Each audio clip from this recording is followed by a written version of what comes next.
Hola a todos, soy Laura Quintana París, hematóloga del Hospital Universitario de Gran Canaria, Dr. Negrín. Y de nuevo es un placer estar en el Congreso de la ISTH y poder contarles al terminar la jornada de congreso las principales novedades de cada tema. En mi caso, de la enfermedad de von Willebrand y otras diátesis hemorrágicas. Muchas gracias a la SED y a Novo Nordisk por hacerlo posible. Empezaremos mencionando la sesión de comunicaciones de biología del factor von Willebrand y ADAMS 13, en la que se presentaron dos comunicaciones muy interesantes. La primera sobre la corrección fenotípica de la enfermedad de von Willebrand mediante vectores adenovirales que entregan solo el propéptido del factor von Willebrand.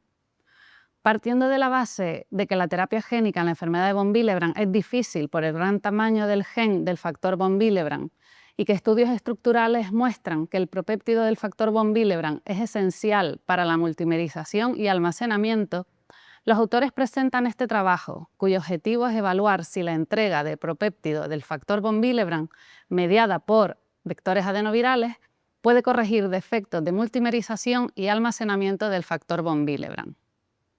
En células AT20, la cotransfección del propéptido del factor von Willebrand mejoró parcialmente el perfil multimérico, secreción y el tráfico intracelular en variantes tipo 2A y tipo 3. En un modelo murino, esta terapia génica elevó los niveles de factor von Willebrand collagen binding, aumentó la formación de multímeros de alto peso molecular y restauró la adhesión plaquetaria por al menos 16 semanas. Los autores concluyen que la terapia génica con vectores adenovirales y el propéptido del factor von Willebrand representa una estrategia prometedora para tratar la enfermedad de von Willebrand. Otra comunicación muy interesante en esta sesión fue la titulada Elevando los niveles de factor von Willebrand endógeno circulante. El potencial de HMB002 como profilaxis en la enfermedad de von Willebrand. Este estudio evalúa las propiedades funcionales de HMB002 y su potencial para aumentar el factor von Willebrand endógeno y prolongar la vida media del factor von Willebrand recombinante. HMB002 es un anticuerpo monovalente en fase de investigación que se une al factor von Willebrand circulante por su dominio CK, elevando sus niveles y siendo por ello un enfoque potencialmente eficaz y duradero de profilaxis para la enfermedad de von Willebrand. Los ensayos funcionales mostraron que el factor von Willebrand mantenía sus funciones clave en presencia de HMB002, incluida la unión al factor 8, a la glicoproteína 1B plaquetaria y al colágeno. Los estudios en monos revelaron una acumulación progresiva de factor von Willebrand endógeno, con aumentos proporcionales en factor von Willebrand, cofactor de la ristocetina y factor 8.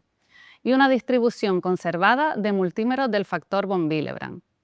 En este mismo modelo, en monos, la administración de factor von Willebrand recombinante 5 días después de HMB002 resultó en un aumento de aproximadamente 3 veces de la vida media del factor von Willebrand recombinante y se mantuvieron niveles elevados de factor von Willebrand endógeno tras el aclaramiento del factor von Willebrand recombinante. Concluyen los autores que HMB002 prolonga la vida media del factor von Willebrand, permitiendo la acumulación de factor von Willebrand y factor 8 endógenos y una mayor duración del factor von Willebrand recombinante en circulación. Por ello, HMB002 tiene el potencial de reducir los sangrados en la enfermedad de von Willebrand mediante una profilaxis subcutánea, ya sea como tratamiento único o en combinación con factor von Willebrand recombinante. Mañana se presentarán los estudios intermedios de un estudio en fase 1 de este fármaco. En la sesión de comunicaciones orales de datos en vida real en hemofilia y trastornos hemorrágicos raros, se presentó la comunicación Diferencias de género en las manifestaciones clínicas y la gravedad de la deficiencia de factor 7. Este trabajo recogió información de 2 bases de datos entre 2013 y 2019 y se incluyeron 322 casos de déficit de factor 7, 163 en mujeres y 159 en hombres. El 69% de las mujeres y el 60% de los hombres presentaron manifestaciones hemorrágicas. Las mujeres mostraron mayor tendencia al sangrado, principalmente menorragia, epistaxis y equimosis. El sangrado del sistema nervioso central fue más común en hombres, 11% versus 4% en mujeres. Los niveles de factor 7 no variaron significativamente entre sexos. En esta mesa hubo una segunda comunicación, resultados reportados por pacientes con trastornos hemorrágicos raros en Países Bajos. Un estudio con 212 participantes que completaron el cuestionario PROMIS-29, que concluyó que la calidad de vida relacionada con la salud en personas con trastornos hemorrágicos raros fue comparable a la de la población general, aunque peor en mujeres con menorragia y en quienes perciben su enfermedad como grave. Por último, en la sesión del subcomité científico de factor von Willebrand hubo varias presentaciones interesantes. Empezaron recordando que este 2025 se cumplen 4 décadas desde la identificación del gen del factor von Willebrand en 1985. Continuó la sesión con la exposición de Flora Peibandi y de David Lillicrap sobre la importancia del estudio genético en el diagnóstico de la enfermedad de von Willebrand y también sobre las limitaciones de este estudio en algunos casos. Es importante destacar que en la enfermedad de von Willebrand tipo 1, con niveles de factor von Willebrand inferiores al 30%, se encuentran mutaciones patogénicas hasta en el 85% de casos, mientras que en la enfermedad von Willebrand tipo 2 y 3 se encuentran mutaciones patogénicas hasta en el 95% de los casos. Aquí David Lillicrap comentaba que por esta razón inicialmente se habían priorizado los estudios genéticos en la enfermedad von Willebrand tipo 2 y 3 y no tanto en la tipo 1, aunque esta tendencia puede estar cambiando. También mencionaron la distribución de las mutaciones según los subtipos de enfermedad de von Willebrand.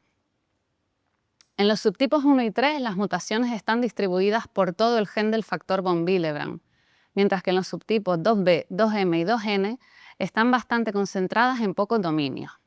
También se presentó una propuesta de estudio multiómico de la enfermedad de von Willebrand tipo 1, con proteómica principalmente, pero también con metabolómica, lipidómica, etc., con el objetivo de identificar causas de sangrado en pacientes con niveles bajos de factor von Willebrand que no tienen mutación genética en el gen del factor von Willebrand. Por último, dentro de este subcomité se presentaron 2 propuestas, un censo de pacientes con enfermedad de von Willebrand en profilaxis y un estudio de farmacocinética poblacional en pacientes con enfermedad von Willebrand grave en profilaxis. Como ven, hoy ha sido un día muy interesante para ir abriendo boca con novedades en diátesis hemorrágicas que seguro que continúan presentándonos en los próximos días. Un saludo desde Washington y hasta la próxima.